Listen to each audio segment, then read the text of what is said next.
Namatho Ratanatayasa. May I pay homage to Triple Zim, the Buddha, Dhamma, and the Sangha. My respect goes to my parents and my teachers. Hello, good evening, everyone. So today is 14th, the Friday, the 14th of May 2021, and this is Achan Sujan from Warapunya Meditation Center, Aberdeen, Scotland. As usual, I'm here with you all tonight, bringing you some news and some reflections and continuation from what we've been talking about. Hello, Margaret. Good evening. Thank you for all your messages and all your lovely thoughts. Hello, Emma. Good evening. So, today I feel much better and have had a lovely rest as well. A good rest. So, in the meanwhile, just a few sad stories, and that the COVID-19, the Indian variant, is spreading so fast in Nepal, and it's affecting a lot. This afternoon, I had a talk with the nun who visited here previously, and was saying that about over 100 people are dying every day, and it's so scary. Yes, Emma, and it's so scary, and also scary furthermore that it has spread around the families as well. But so far they are good and they are in good condition.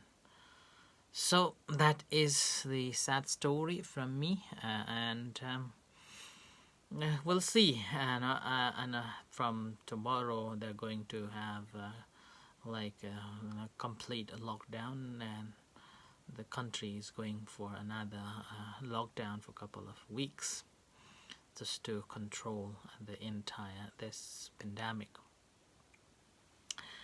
Right, so today we are on the third qualities of the Buddha. So, as I have said, that we'll be following these the qualities of the Buddha every night, and so far we have covered the two topics. Anybody remember 2 qualities on the Buddha's qualities? Okay. So, the first one is Arahang, and the second one is sammasambuddha, that I explained yesterday.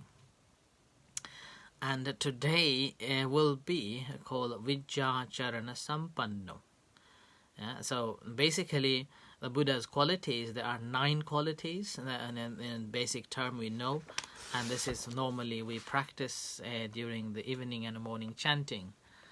That's right, sammasambuddha. Yeah. Yes, last night was sammasambuddha, then the night before was Arahang. So the 9 qualities are Arahang, this is the first one, sammasambuddho, the second one, Vijjacharana Sampanno, the third one, the fourth one is Sugato, Lokavidu is the fifth, Anuttaro Purisa Dhammasarathi, the 7th, and Sattha Deva Manusanang 8th, and Bhagawa. Bhagawa is the 9th.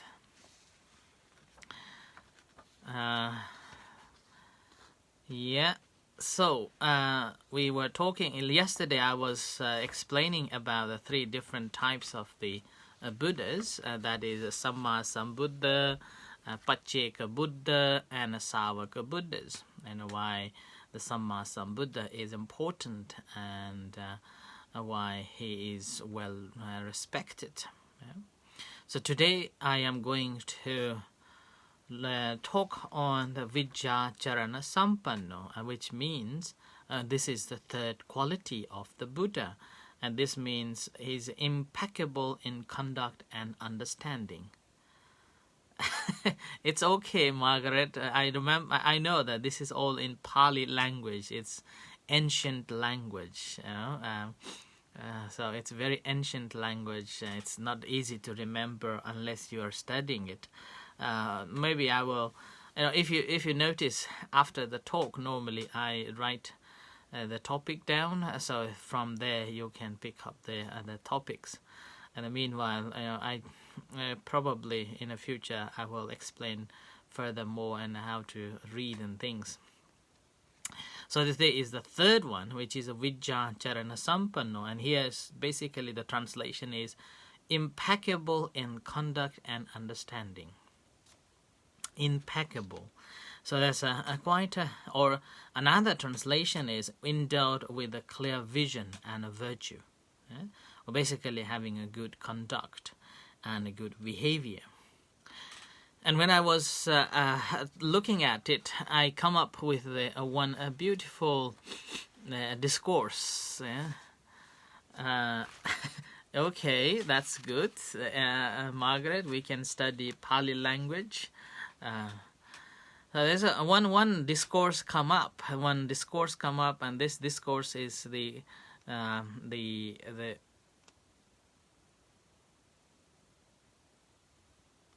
talking about the Buddha was living in the Jetavana Vihara at that time, and there was one very well-known Brahmin priest,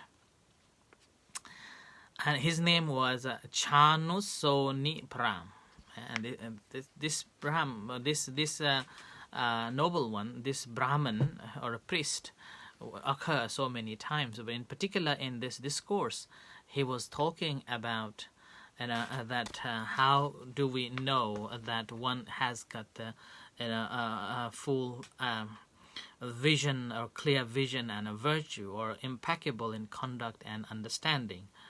So in that case, then this is Vijja Charana. Vijja means the knowledge, Charana means the conduct, Sampanno means complete.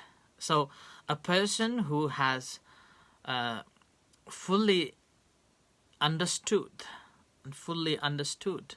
the completion of the whole understanding, and the Charana means walking the path. That's why Buddha is also known as a person who does as he speaks, or he speaks as he does. So akhataro yathavari tathakari. Yathavari tathakari, which means yathavari means he speaks as he does, and which is again I think very important. And it's not like just the hypocrites that no, you should be doing this, you should be doing that, but they are not doing it. The Buddha was not like that. Buddha was always encouraging people to do as they speak, or speak as they do. And I think that's a really important factor here. Sukhiyo's Kalpana. So that's why he is known as Vijja and Charana. And so in that discourse, after coming and speaking with the Buddha, he basically asked that a person who has gained the faith in you, so basically means to the Buddha, and become a monk or a nun or a novice, will they practice in accordance with what you are teaching? And the Buddha confirms, saying that a person who has got the great faith, unshakable faith in the Buddha, they will be listening what my instructions are, and then they will be practicing in accordance with it. And if a person who is practicing in according with it, then they will gain the success. And having heard that, further on, this Brahmin priests again asked the question to the Buddha, put forward, saying that, what would you say that someone who has come forward and become a monk or a nun or a novice in your dispensation, and then as the practice of the Buddha, Buddha's instruction is that you have to go in a solitude and practicing meditation alone, or isolation, and that's why Buddha's teachings is so perfect during this isolation. This is during this COVID-19 that if you have been following, you may have seen me saying that it is the perfect time for the practice. So this is what happened. And then Buddha, when he was asked, Buddha was asked that there are certain monks and nuns, after becoming a monks or a nuns, when they go into the forests or when they go into the solitude and isolation, they feel very scared and they feel very unsecure. In that case, what would you think? What would you advise?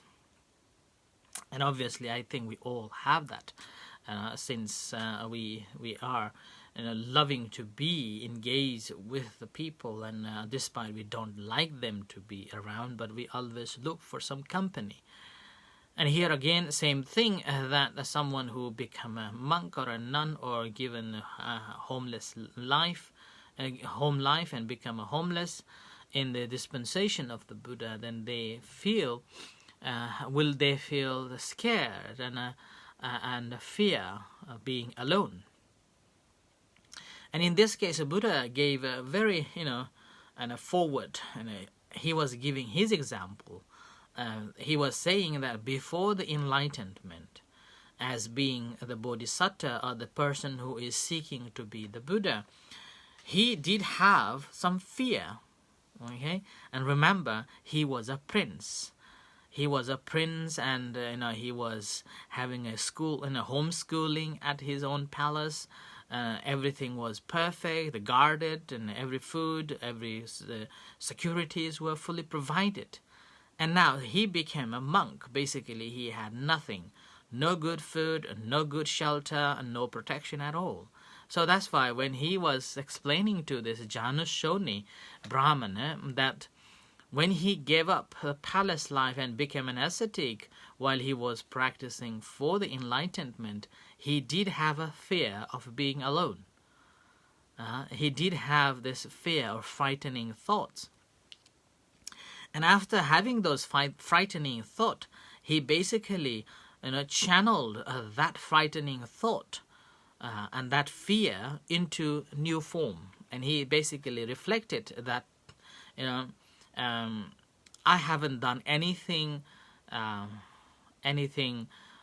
wrong by my bodily action. So I didn't say anything wrong. I didn't do anything wrong. And in my mind also, I didn't have any the jealousy, any ill will, any thought of harming other beings. I don't have. So with that thought, then why do I have to be worried about, since I haven't done anything wrong? And then further on, Buddha was simply saying that if we do not do anything wrong, then we don't need to be worried about. So with that, we are mentally free, and that we have mentally freed mind, so that we can live in those isolations or wherever we are, wherever we will be, without any trouble, because of this freedom you have. And this is another reason why I normally use that if a person who is practicing in accordance with the 5 precepts, he is a normal person. Yeah, normal person. But the moment when you break the 5 precepts, you become abnormal, because you will have a fear of consequences. Yeah. So this is what I have been referring it. And then meanwhile, not only that, the moment when you have this drowsiness, the mind is always wandering and thinking, distorted and distracted a lot. At that moment also, you can't stay alone. You can't stay in isolation, in the in the forest alone, or even in an empty hut. You can't stay.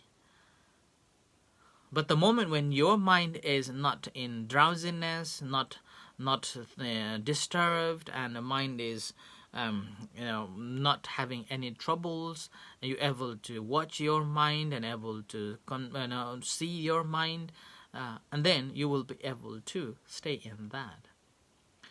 And meanwhile, further on, Buddha was saying that the reason why people can't stay alone is that they're thinking of a gain, they're thinking of fame, and they're thinking of like the other animals attack and so on.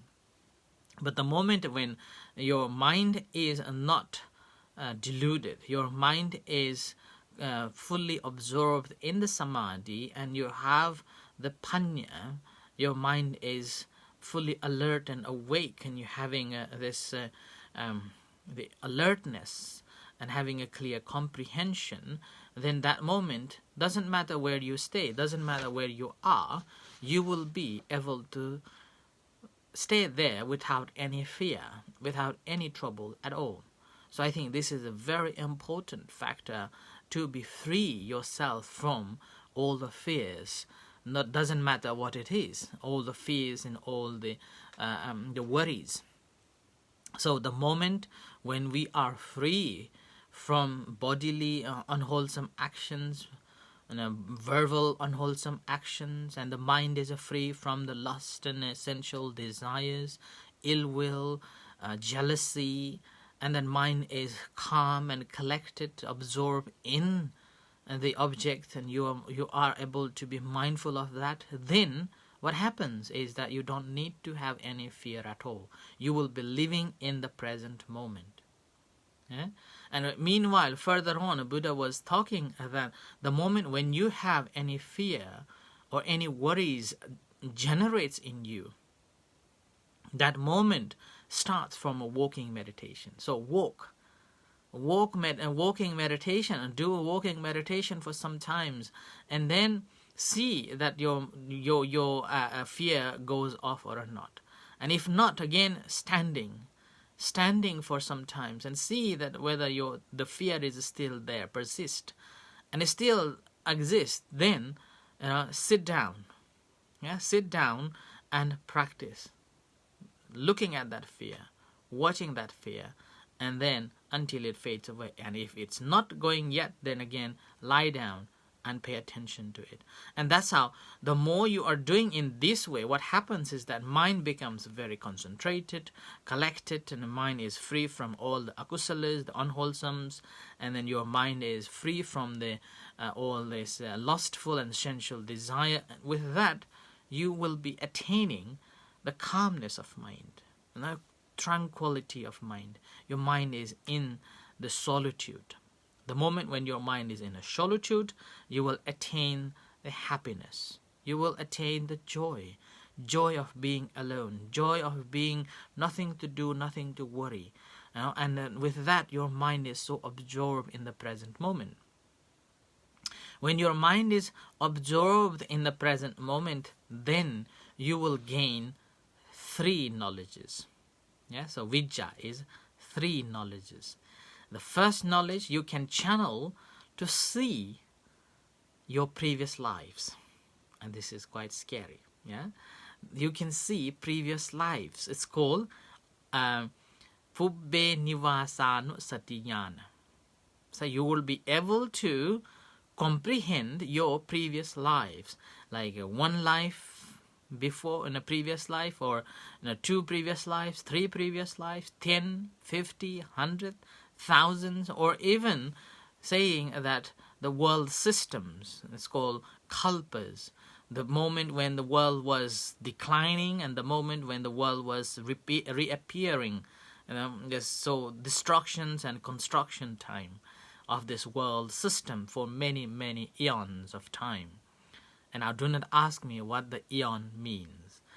Eon is very unpredictable, and you can't make it into numerical object. When Buddha was asked how would you define this, the eons? Then the Buddha said, the question is irrelevant. And then the question further put on to him, how would you compare? Then a Buddha compared that suppose you have seven kilometers of stone high, and then in width, and every 100 years someone will come with a cotton and wash it once, and washing it like that until this granite stone comes to the end, and that is still less than 1 eon. And now we're talking about numerous eons of times. So you will be able to understand. So you will gain that knowledge. It's called Pubbe Nivasana Satiyana, previous lives. And not only that, you will be able to recognize your name, your fame, your agenda, your mother, your father, your clan, so all sort of things. You will be able to comprehend it. So that is called Pubbe Nivasana Satiyana. And then a second knowledge you will gain. And that second knowledge, or Vijja, is known as Chutupadayana. Chutu means dying. Upada means arising. So with that, you will be able to comprehend that these beings are dying from these realms and then reborning in these realms. So die here and reborn there. Die here and reborn there. And he also was able to comprehend that when they die from this realm or this existence, they are reborning in that existence because they have done this karma, because they have done this karma, and because of that, the result is they are reborning in those states, those existences.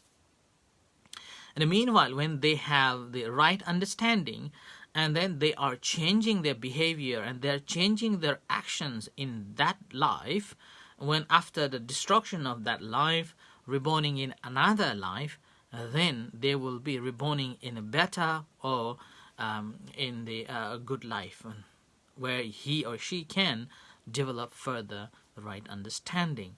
So that was the second knowledge he was able to comprehend. And then the third, after seeing this cause and effects of entire beings, that how one is dying from one existence and how one is reborning in another existence, and the reason why they are reborning in those existences, he was able to see the main root cause of these linking. And that is the Buddha called asavas, the tents, the defilements that we have. And then with the defilement is like we sensual pleasure. We want to attach to the sensual pleasure. We entertain to the sensual pleasure. Or we want to be in those states, here or there or that, or in this place, in that place, and so on. So that desire to be in reborning in those states is called bhavasaya. And further on, not knowing what should be known is the main another cause which causing us to be reborning in and reacting and making a new karma one after another. So he was able to comprehend that, and that's how he was able to finish his actions. That is known as asavakayayana. And that three knowledges, when he was able to attain the third knowledge, which is the destruction of all the tents, all the asavas, then that moment he was able to comprehend the Four Noble Truths. Now, anybody remember the Four Noble Truths? When he was able to understand this destruction of asavas, he was able to attain the Four Noble Truths. And the moment when he achieved these three knowledges, knowledge about the previous lives, knowledge about the beings dying and reborning, and then knowledge about the destruction of all the tents, he is known as the Buddha. So today we just touched on the Vijja, the three knowledge, on the Buddha's quality. And this is also a quality that after he gained it, he is known as the Buddha. So this is the Vijja, the first part. So tomorrow we'll come back to discuss on the second part, the Charana. And this is again will be following the same pattern on this and the qualities of the Buddha. Okay, so this is the third one, the Vijja Charana Sampanno. So I end here for tonight, and thank you everyone for joining with me tonight, and may you all be well and happy. In a few moments time we're going to have evening chanting and guided meditation. You're most welcome to join with us.